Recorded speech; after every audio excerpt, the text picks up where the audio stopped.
গড়ালবাড়িতে জলবন্দী প্রায় ২০০ পরিবার, সাহায্য না মেলার অভিযোগ।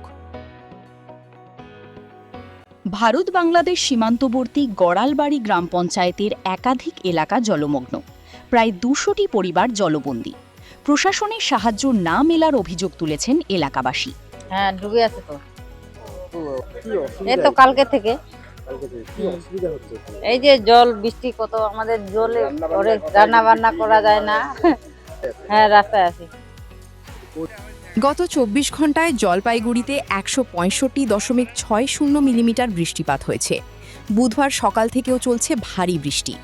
তার জেরে গড়ালবাড়ির কয়েকটি গ্রাম কার্যত দ্বীপে পরিণত হয়েছে। জলবন্দী মানুষ দ্রুত ত্রাণ ও প্রশাসনিক সাহায্যের দাবি জানিয়েছেন। অ্যাকচুয়ালি সমস্যা আছে, এই বর্ডারে যে হ্যান্ডপাইপ দেওয়া হয়েছে সমস্ত জাবুরা ওইখানে লাগে গেছে, ওই জন্য এই জলটা ২০০ ফ্যামিলি একদম জলের কারণে এরা কোনো ওখানে যাইতে পারে না, কত রান্নাবান্না করতে পারে না।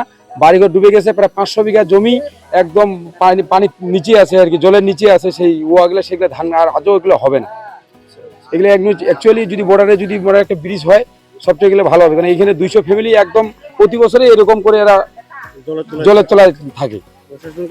প্রশাসনকে এর আগে তো আমাদের একটা বলা হয়েছে, আজকেও আমরা ভিডিওকে ছবি টবি পাঠাইলাম, দেখি কতদূর কি হয়। এই পর্যন্ত তো কোনো এখনো আসেনি।